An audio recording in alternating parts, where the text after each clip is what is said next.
Hey everyone, and welcome to From Waterloo to the Alamo. I'm your host, Traci Wilson, and today we have a very unique podcast for you. This week is our EVX conference, where global real estate advisors from all over the US and even the world join here in Austin. We will get to sit down with some of those global real estate advisors and hear what's happening in their neck of the woods across the US and the world. But stay tuned. To close us out today, we have the group CEO of Overall Engel Völkers. I'm excited to hear what he has to say. Stay tuned. Well, I've got Bridget Hager here from the Austin office. And Bridget, why don't you tell people a little bit about your background? You have such a unique and diverse background. I think it's important for people to know kind of your journey that led you here to real estate. Well, I went to school at the University of Texas. I'm from West Texas, so that's what brought me to Austin. And once here, it was like trees and water and Technicolor. I was just sold forever on Austin. And my probably my sophomore year in college, I worked for a developer who was developing at the time Barton Creek Country Club. And so that was my college job, which was really a career, and opened the door for my love for real estate.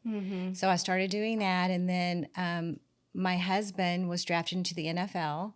So when we graduated from UT, we went to Philadelphia, Denver, and St. Louis. So that NFL life was like 10 years. And then we brought our children back to Austin, raised them here. And I still always just had such a love for the city and for the growth, and for, after being in the NFL, a real heart for people who moved around a lot, because it's really hard. And I approach everyone that way, because I really understand what it's like to pack up from a city, pack up your children, find a new school, find new doctors, just find where to go to the grocery store, and, you know, the best restaurants and things like that. So anyway, I just put all of that knowledge and that experience into my daily approach to real estate now. And now you're one of the top 1% of agents in Austin. You're part of Elite 25, which is such an accolade. But you really have a unique niche of the people you work with and the homes that you sell.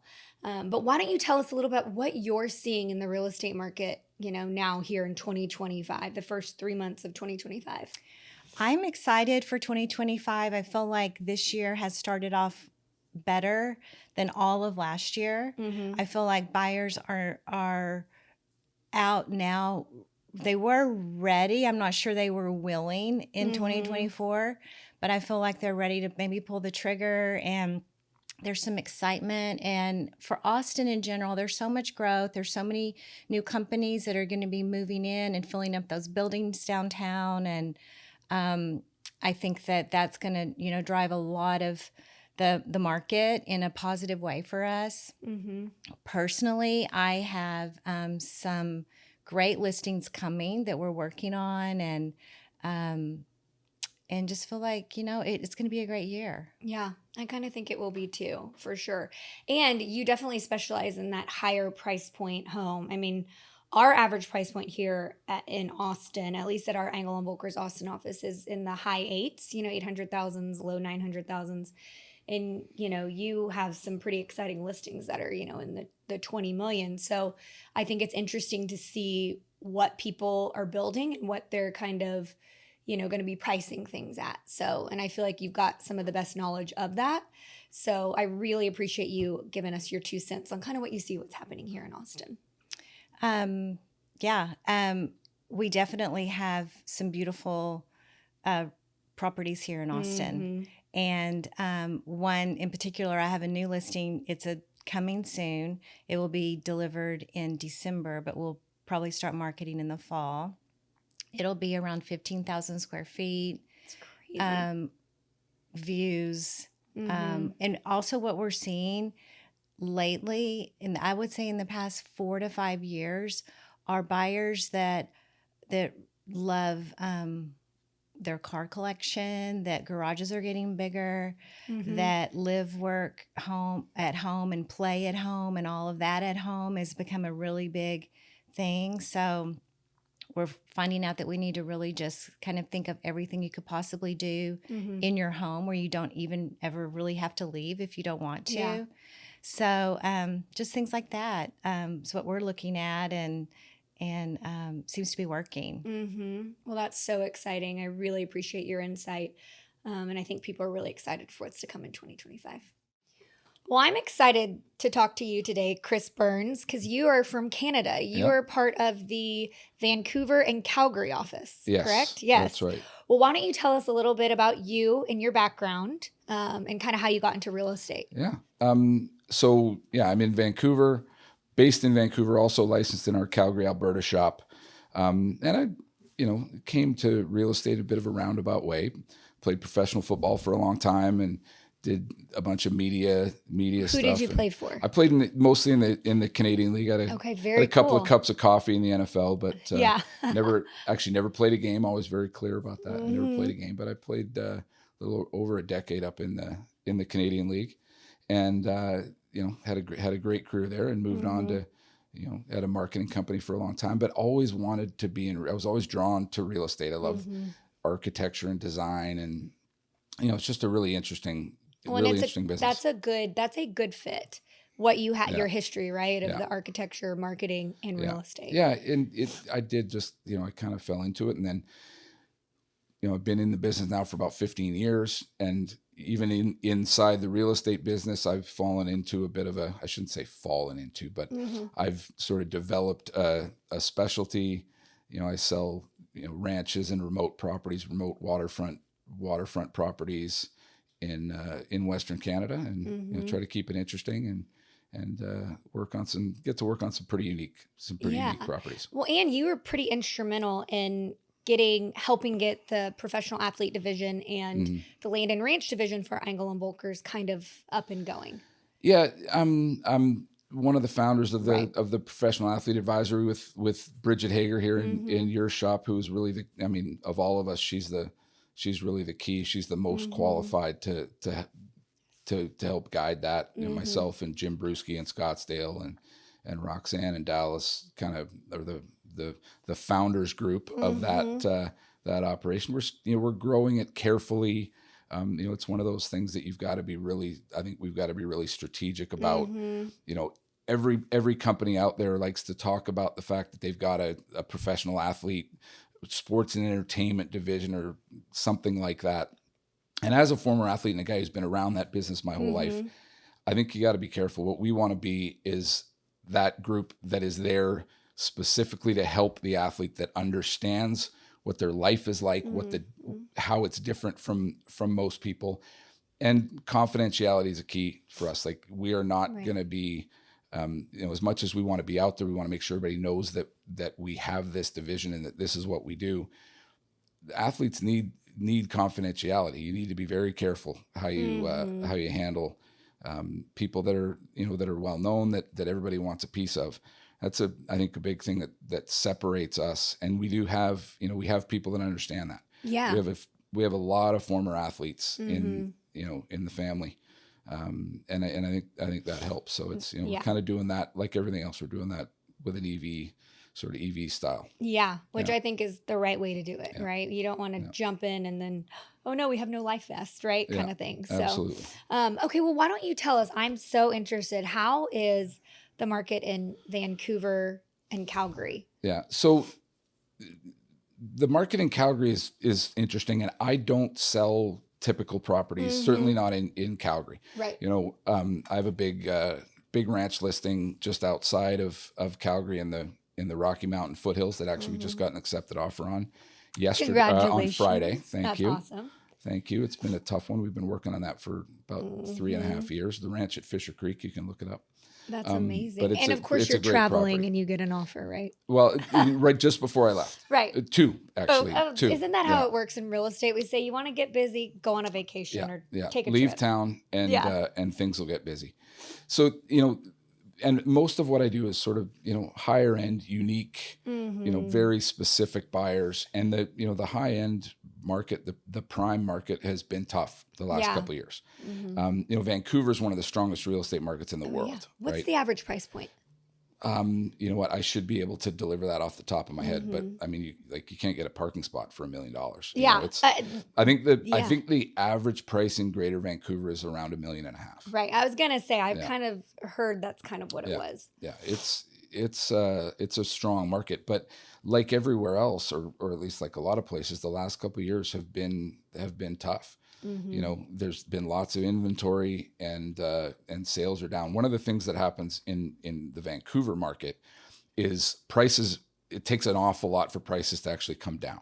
The volume will come down, but people don't want to drop prices. Yeah. Right? And the real estate business it's like a game there, right? Everybody's addicted to buying and selling real estate, and prices, like if you look at the graph since they started selling property there, in the 1800s, it's a steady climb. There's a couple of dips here and there, and we've been in one recently. Yeah.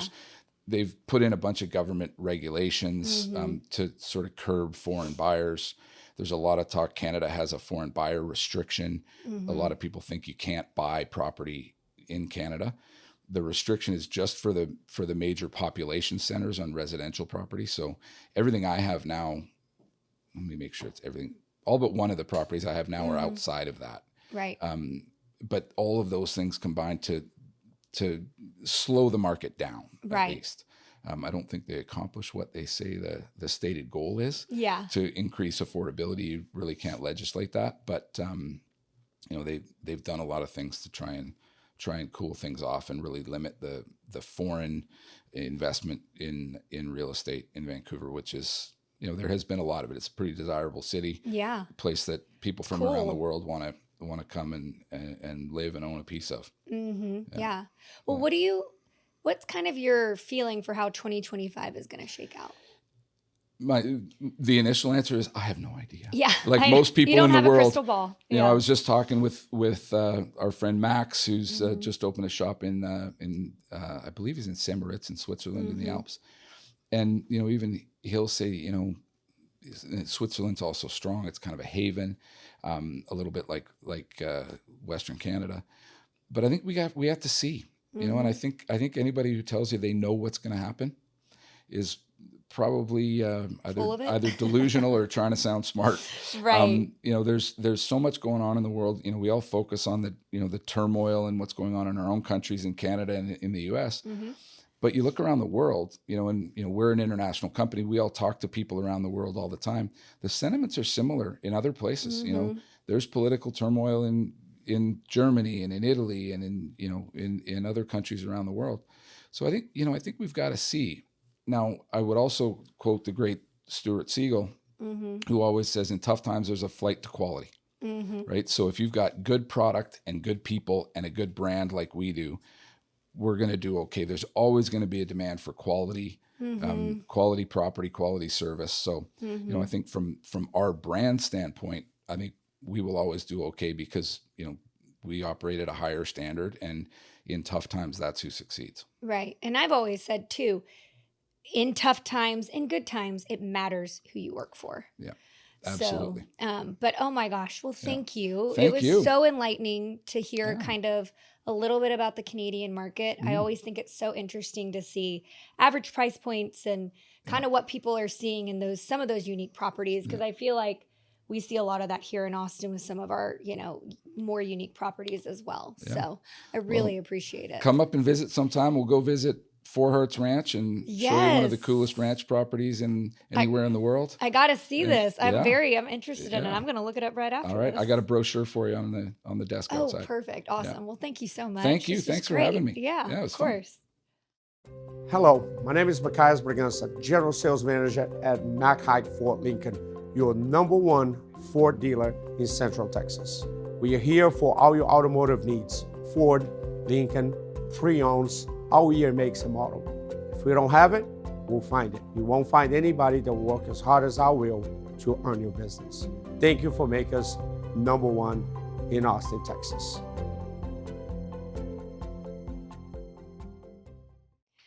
Well, I am thrilled to sit down with both our LPs for the Fort Lauderdale office and about to be recently opened, the Pompano office in Florida. So, Craig, let's start with you. Why don't you tell us a little bit about your history, how you got into real estate, and how you kind of came to be part of Engel Völkers? Sure. I have a little bit of unique background. I grew up in Boston, just outside the city. I actually moved to Fort Lauderdale last March, so it's been about a year. I worked for 20 years on Wall Street doing technology stock research.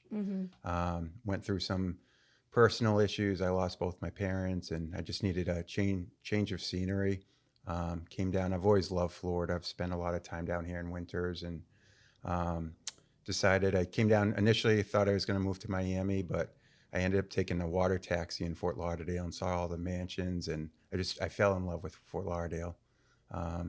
So I moved down, and I originally was going to launch a sports event business, but I've always been passionate about waterfront real estate, and so I just chased my dreams, and I actually got my license in September, joined EV. Frank and Liliana and Marie have been sort of my mentors, so it's been a phenomenal experience so far. Yeah, that's amazing. That's what a cool. I love hearing people's history and how they made their way, not into just real estate, but of course, how they've made their way into the Engel Völkers brand. And it's so cool to see how a lot of people's background meshes so well with a luxury brand and, of course, real estate in general. But Marie, why don't you tell us? I'm really excited for you because y'all are about to open in the Pompano shop. I know, that's exciting. Yes. Yeah. So tell us a little bit about your background because I know it's pretty unique, and how you kind of came to, be in real estate, and then, of course, the excitement of the new shop opening. Yeah, definitely. I used to work for LVMH. I think most of the people will know it's the biggest conglomerate of luxury company in the world. So I was working for the Moet Hennessy side, being director of PR and communication for Canada. And I ended up having cancer. Oh. And I decided to find another way to maximize my time because, when you work for a corporate company, you work 7 days a week and it's a lot. And I'm like, what if I am putting that many hours and fate into my own self? And for me, real estate was one of the field that was really combining. I have a degree in marketing and so publicity and public relation. So I'm like, and with LVMH, how can I mesh everything together and make it good? So fast forward, COVID, I studied real estate during COVID, became an advisor for the Montreal office, which I'm still to this day. Yeah. I was tired of the winters. Yeah, I could see that. Yes. At minus 29. And I saw an opportunity in Florida as I was always vacationing in Fort Lauderdale, and I met Frank. With negative 29, I mean, why would you not want to go to Florida? Yeah. Indeed. And I was popping in the office once in a while, and this is where I met Frank, Francisco, and Liliana. And I wanted to go and work for them, got refused for first TN visa. And Frank is like, hey, I'm having the license for Pompano Beach. Would you like to partner? And what an opportunity. I have to say, he gave me that opportunity. And it came with a lot of roadblocks. Everyone thinks it's easy. Now I receive text, email, like, I want to come and work with you or for you. And I'm like, it doesn't happen like that. So I actually was able to get an investor visa by opening Pompano Beach. Amazing. Yes. And so I actually 5 years, and then after that it's renewable as long as the shop is open. So we're working very hard for that. And I have to say that Francisco and with Liliana, with the experience of Fort Lauderdale, has been a great mentor into, opening in a week. Yeah. Finding advisor, the recruitment. And it's been quite a unique challenge keeping the business in Montreal going because it's part of the visa process. Right. Or visa acceptation. So a lot came together from, working for LVMH up to fighting the cancer. Got diagnosed last month after 5 year cancer free with another cancer. Oh. So just fighting that one right now. So it's, a lot of challenges, but I think it's a little bit like everything. Real estate is a passion. And you need to always keep a positive attitude no matter what the market is throwing at you, whatever the clients are throwing at you. And it's the same thing with cancer. It's like you need to have a positive attitude that you're going to get through it. And it's just a little bump in the road. Yeah. Well, if I have a feeling that shop is going to do amazing with someone that has your outlook, right? And your positive energy. I feel like anything is possible. Indeed. So I'm really excited for you guys. And that kind of leads into my next question is opening the Pompano office. What is the market there? I mean, there has to be some sort of strategy of, look, this is a great location to open a shop, because what are y'all kind of seeing in that real estate market in Pompano? Yeah, we were just talking outside about this, how the luxury market really is moving north from Miami upward, and now it's in Fort Lauderdale too. But Marie was talking about where there are probably 8 or 10 luxury high-end developments coming in the next 2 or 3 years. I mean, she listed between the W, the Armani, the Ritz, the Waldorf. I mean, it's amazing. And they're all starting probably around 2,000 a foot. I mean, it's just ultra luxury stuff. Yeah. That the market, and it's interesting because Pompano, if you go back 5 or 10 years, maybe doesn't have the best, it wasn't truly a luxury market at all, the exact opposite. But and that's what's happening in Fort Lauderdale right now. It's transforming. You know, everyone sees Fort Lauderdale as 10 or 15 years ago, and you see news stories with spring break. But in another 2 or 3 years, it's going to be the luxury hotspot in South Florida. And it's part of it, honestly, is driven by Wall Street. And that's the opportunity I saw. Right. Is a lot of the New York firms, the hedge funds, they're moving to Miami and West Palm, but they're getting priced out. I mean, Palm Beach and Miami things are selling for $3,000 a square foot or $4,000. It's crazy. So Fort Lauderdale, you have sort of the best of both worlds. It's strategic, the location, but you also have a lot more value luxury. So it's a phenomenal market. And the thing I love about it too is if you want to be on the waterfront, you can get in the waterfront for $300,000, but you can also go up to 40, 50 million. So there's something for everyone at every price point. So that's what's exciting to me is I just love helping people, because that was my parents' dream. My dad had his own business for about 30 or 40 years, and his dream was to live on the water. And I saw how much enjoyment they got out of it. So whether you're selling to someone moving into a 30 or $40 million mansion or just a small little condo, it's that excitement, you know. And the best part is, like, me and Marie are living it. We live right on the beach, different locations, but it's just, I love it. And it doesn't even feel, I love talking about the lifestyle, and that's what I'm sort of doing on social media. Right. And it's been a big hit because that's